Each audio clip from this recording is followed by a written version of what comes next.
Land is the commodity by which we identify ourselves. It gives us a home and tells others where to find us. But it is water that continues to shape and nourish this home and make it habitable.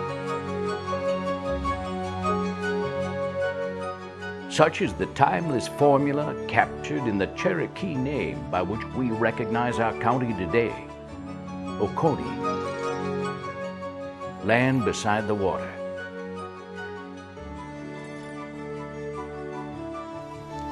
Peoples have been traveling these waters for at least 12,000 years, following the same trade route from the Atlantic Ocean, crossing that blue wall into the heartland of a continent. In the 17th century, the first British traders made their way up this network of waterways to barter finished goods for deer hides.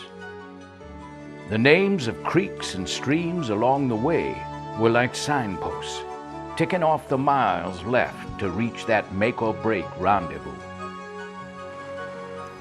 In fact, the entire remote upland of the new South Carolina colony came to be known simply as 96, after the creek located 96 miles from right about here, a Cherokee village on the banks of the Kiowa River called Kiowa Town. My father gave me his name. I'm Andrew Pickens Jr. Like countless other families, our part in the story of Oconee County is for history to judge. Perhaps we can begin our journey together, here on the county's eastern boundary, 200 feet above this buried beacon of a lost culture, and share a remarkable land and water inheritance as it passes through your own hands for safekeeping and renewal.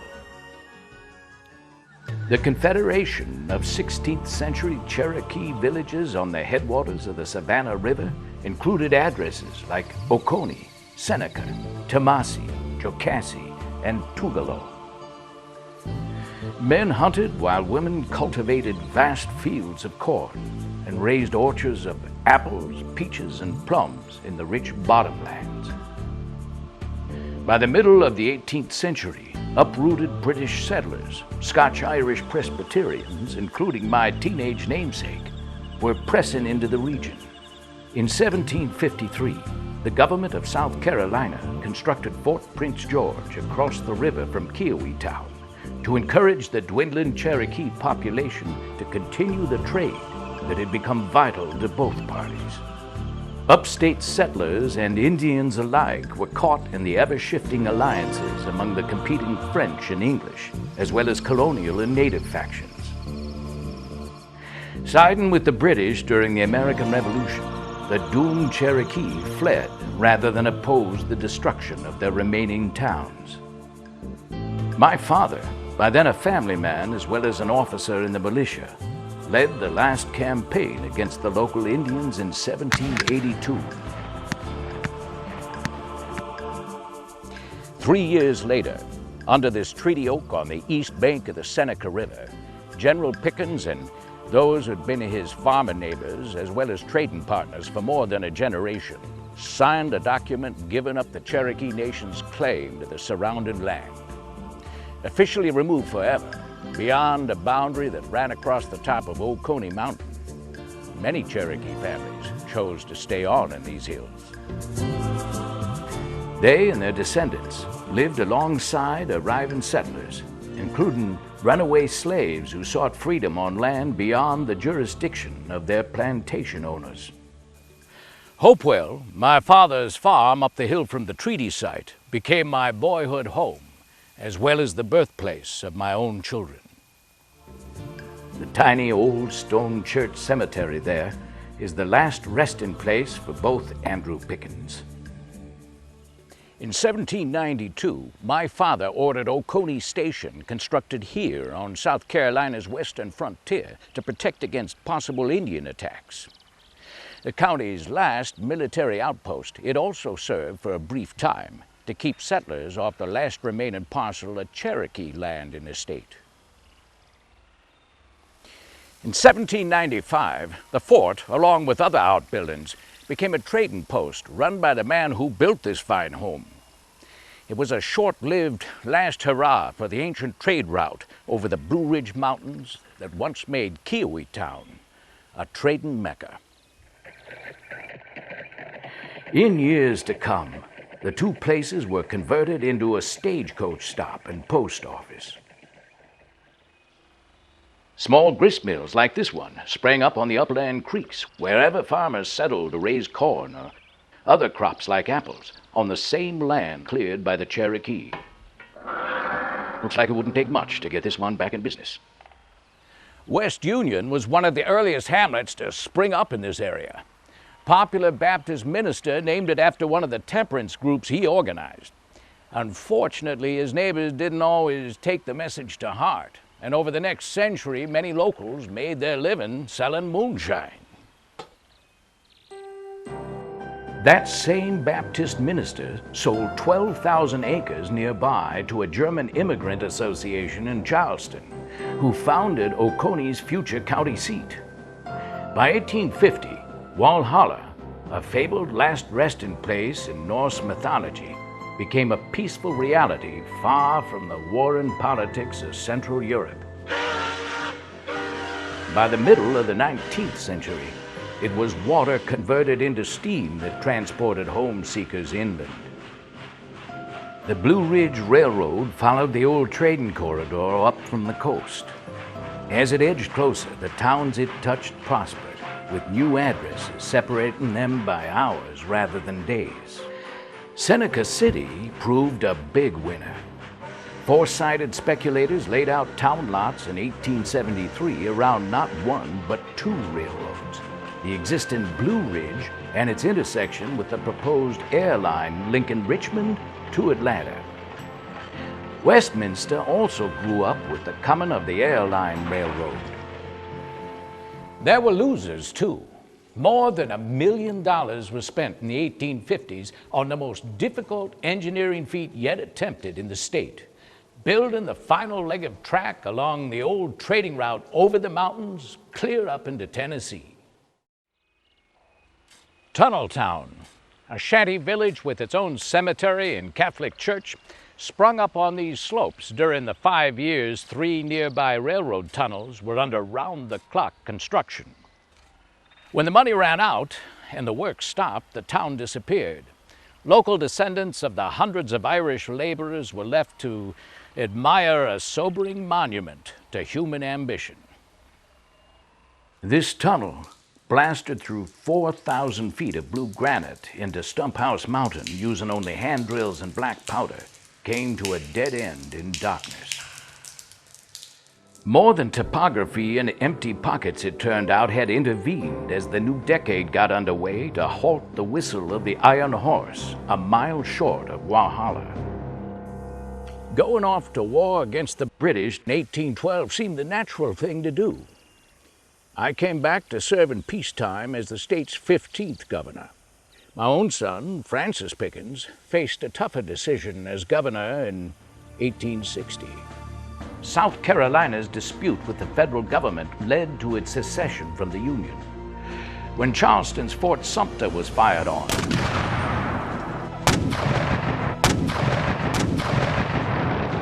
the war between the states followed. No fighting took place on the soil of Oconee County, but in 1861, Orr's regiment, made up largely of volunteers from here, as well as the rest of Pickens District, fought for the Confederacy in bloody battles throughout Virginia and the Eastern Theater. Of the 1,400 in Orr's original companies, only 200 remained to be paroled at Appomattox in 1865.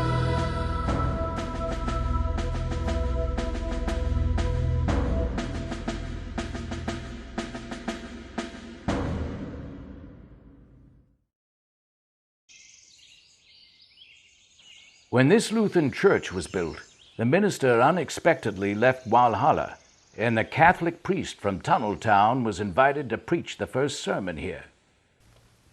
In 1866, parishioners opened these same doors for the returning Confederate veterans to meet and resolve, in their own words, not to foster and keep alive that spirit and determination which induced the late unfortunate struggle, but rather to repair the waste that has been precipitated upon us by the war. The Face of My Son's Wife, historical novelist Lucy Holcomb Pickens, appeared on the Confederate $100 bill. Such things weren't much use in the times ahead. In 1868, amidst the political and economic turmoil of Reconstruction, Pickens District split into today's Pickens and Oconee counties. Out of the upheaval of a change in identity throughout the South emerged the need for education on a broader scale. Having no formal schooling of his own, my father sent me off to a northern university, where I exchanged letters with a young relative of my mother's who had plenty of get up and go. When John C. Calhoun graduated up north, he returned to become a vice president of the United States and, as a longtime senator, a leading voice of the South. He also built Fort Hill Plantation next door to my own Hopewell, and in 1889, his son-in-law, Thomas Clemson, turned both farms into Clemson University. The time had come to preserve our own history and teach its lessons at home. This same spirit of education has been nurtured in smaller county institutions ever since. Seneca Institute, founded in 1899 when it was the only secondary school for African Americans in the county, survived for 40 years, eventually becoming Seneca Junior College. During the poverty and devastation of the 1870s, 4 denominations, Presbyterian, Episcopal, Baptist, and Methodist, lacking the means to erect churches of their own, shared the same house of worship. That tolerance of diversity lives throughout the county today. Railroads, joining forces with the same water power tapped in those early gristmills, generated an upstate economic revitalization at the turn of the 20th century. Cotton, grown on the larger, often tenanted farms in the lower county, many located near Fairplay, was no longer exported. Instead, freight cars delivered it to spanking new local mills, like the one here at Newry on the Little River. From this factory, finished textiles were shuttled back up the hill and shipped round the world. For more than a half-century, the bell in that tower awakened an entire company town built by the mill owners. 6 days a week, it regulated the workers' lives from dawn to dusk. Word has it that nobody took that 9 p.m. bell to clear the streets very seriously after a while. But a steady job was never anything to sneeze at in these parts, especially during the Great Depression of the 1930s. One of the mountain camps built as part of President Franklin Roosevelt's nationwide recovery program stood here at Oconee State Park. The young men enrolled in the Civilian Conservation Corps, most of whose income was sent home during those lean times, even quarried stone and sawed all the logs for the original park buildings, as well as the nearby fish hatchery. Under the joint supervision of the Forest Service and the Army, those CCC boys constructed roads, cleared brush, and planted new trees. Their pioneer efforts in outdoor preservation are carried on today in the county's wilderness lands that form part of Sumter National Forest.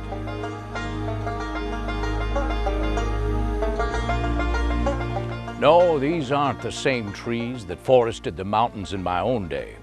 The logging companies that moved through here at the turn of the 20th century took all of the big ones to build cities all over the South.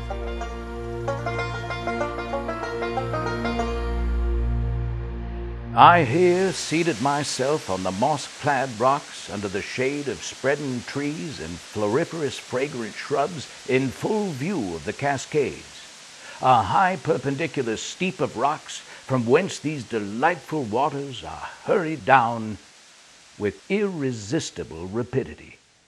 Naturalist William Bartram, penning those sentiments in his journal on a trip along the old trading route in 1776, wasn't the first or last to find solace at Oconee Falls.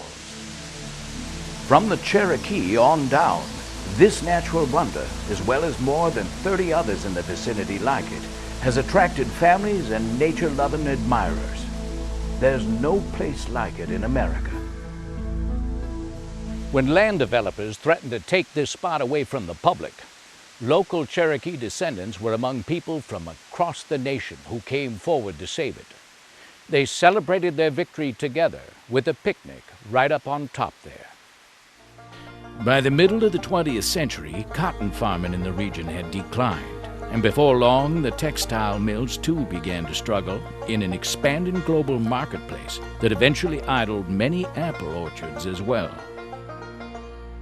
Instead of life revolving around the train depot and a horse and buggy village green, our towns began to turn themselves inside out. Railroads were giving way to trucks and automobiles. Merchants and industry alike were moving to the outskirts to accommodate commuter traffic and shopping malls. Rivers were no longer viewed as routes of commerce. Urban water and energy needs brought about flood control dams and reservoirs on the county's major rivers.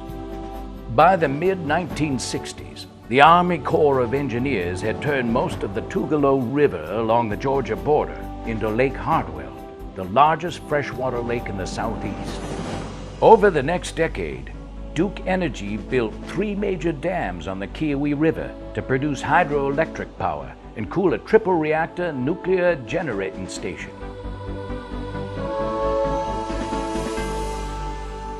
The largest of those dams, 385 feet high, holds back Lake Jocassee, one of the deepest, most pristine man-made lakes in the region. Lake Kiowee, as the focus for shoreline residential communities and a growing recreation and tourist economy, has given the county a whole new water address. Fishing and pleasure boating take place on the inundated creeks and valleys that once supported the farms and homesteads of settlers and ancient families. Adventurous tourists also routinely conquer once inaccessible mountain rapids like these on the Chattooga River. Here beside the water, marking the county's western boundary, our blink of an eye journey ends, and I won't overstay my welcome. After all, it's wise to remember the old and the new everywhere around us always live in kind of an uneasy truce with each other. The original 1811 survey rock pinpointing the corner of 3 states, South Carolina, Georgia, and North Carolina, still lies hidden in the wilderness, a hop, skip, and a jump upstream. Downstream at Earl's Ford, a dugout canoe fashioned from one of those giant prehistoric pines turned up not long ago, buried in the sand, near the very site where it likely ferried goods across the river for enterprising traders 250 years ago. What story could this crude vessel tell us about those who built or abandoned it? What unforeseen fate moved families, not unlike our own, to laughter and tears? To know our common history is finally to know ourselves.